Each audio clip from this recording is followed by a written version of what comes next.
They always said I thought too much, that I turned the faint rustle of midnight into a tale. But the house I called mine read the mind of anyone who lived within its walls. The clay scent, the drawn wood, the damp rafters mingled with my own. I used to say, this house is alive. They laughed, a house is only a building. People make it live or die. I learned not to argue, only to listen to the faint settling of bricks after sunset, to the shy scratch of a lizard, to the sigh a door makes when it remembers a hand that once opened it. The house collected such sounds like small coins in a jar, and I grew rich on them. Yet whenever I walked barefoot across the courtyard, warmth rose from the cool sand, and a delicate chime sounded in time with my heartbeat. Some nights it rang twice, as if my pulse had a companion. That sound had called me since the first day since before Father's death, when people advised me to sell. Real life is in the city's new building, they said, stacking brochures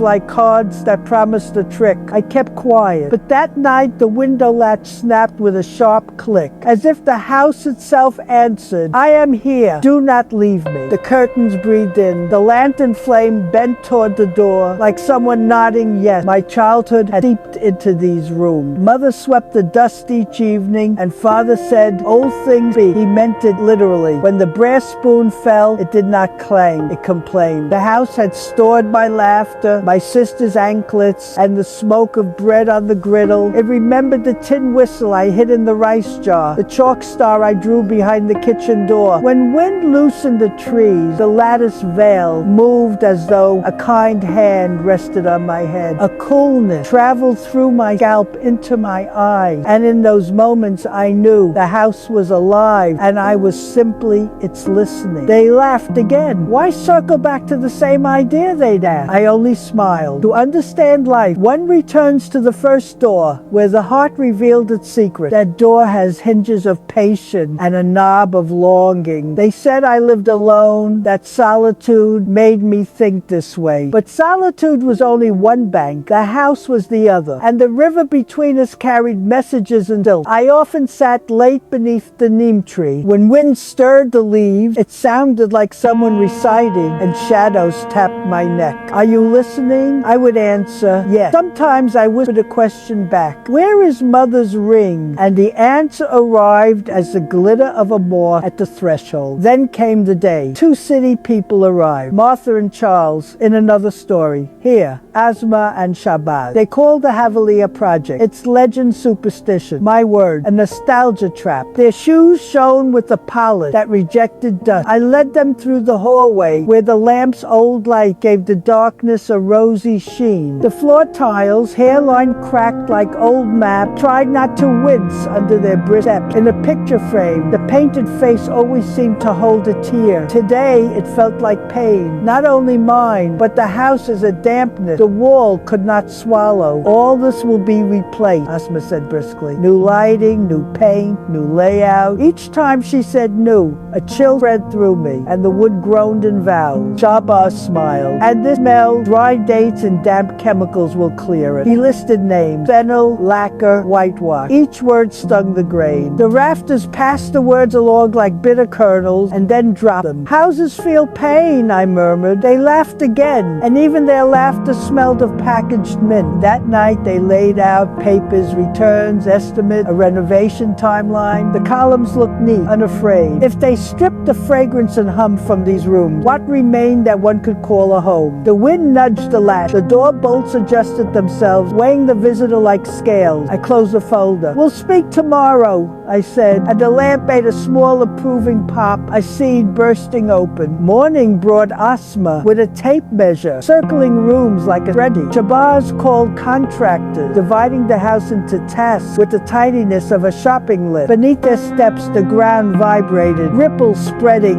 as if a stone broke the water's skin. The almond jar on the shelf pinged once, a small bell of worry. When they were gone, the house drew a long breath. Leaves fell still. I whispered, I am with you. The soil warmed, perhaps the house nodded. I made tea for two myself, and whatever breath moved in the lintels and set the second cup by the stair. Rain came, drumming on the roof, one long note trembling the bones. The smell of wet dust rose like a hymn. I felt it then, the house's sun, rain, and wind were knitting a double-threaded tale. Water pooled beneath the neem, reflecting sky and emptiness. When I touched it, the water was warm, as if taken from a stove. Somewhere inside the wall, a bubble rose and burst like a swallowed sob. The house had given me its tongue, and my tongue is silent. And together we could finally say the thing that cannot be said. Stay. Next day the laborers came. The first hammer blow struck the wall where my sister's laughter still died. Louder than the blow was the silence that spread after it, a silence with heat. Plaster dust loomed like startled moth. I pressed my palm to the wall. It pulsed with anger, a quickening that pushed against my skin. My heart said, stop them. I waited to hear what the house would do, because houses, like rivers, prefer to answer in their own grammar. That night, ink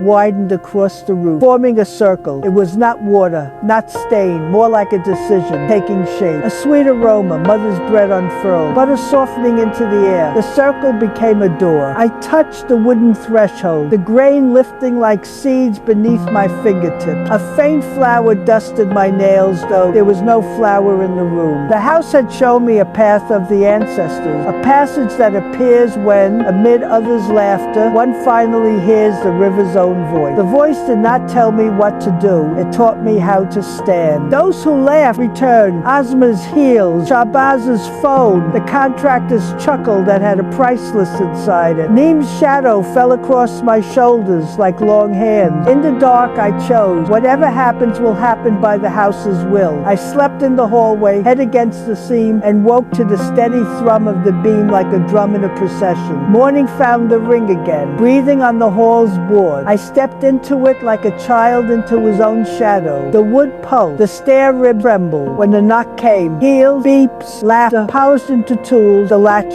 drew itself. Nails bent back as if they had tasted arrogant and found it stale. Dust drifted, a single word, stop. Even the flies, ordinarily stubborn, moved aside as if a rope had been drawn. The contractor struck harder. The beam side creaked, not surrender. Moisture ingress, Ozma said, pointing at the ring. We'll seal it. She did not see the ripple crossing it like a heartbeat, nor hear the trunk under the stairs. Unlatched. Papers breathed out deed, blueprint, a handwritten promise. This house never to be cut along this seam. The ink on the promise had faded to tea, but the line of the letters was firm, like a spine refusing to bow. They laughed. Old agreement. We'll have them transferred. Shahbaz raised the hammer. The tape snapped back and bit his thumb. Dust drank a thread of red and kept it. The house inhaled, curtains bowed, calendar page turned of its own accord, clouds gathered without rain, a hush waiting to be witnessed, a shadow shaped like a forgotten door appeared. I opened it. Inside glowed a rusted anklet, a brass key, a folded note. Do not break the seam. The key warmed my palm like a sleeping bird. Excellent salvage, Ozma murmured, reaching. The niche refused. The floor tilted. The hammer slid and bruised the blueprint. Enough, Shahbaz said, lifting it high, impatient, sharpening his arm. The house stood up. The hall became a throat ready to speak. Hinges clicked, clearing their throat. Windows folded light into narrow bands like letters. The air thickened to remembrance, slow and honey. When he swung, the hammer met the frame with a sound that was not impact but answer. A plank brightened like a star learning to shine. Ozma phone lit, showing not glass but memory. Mother baking bread, my sister running, father's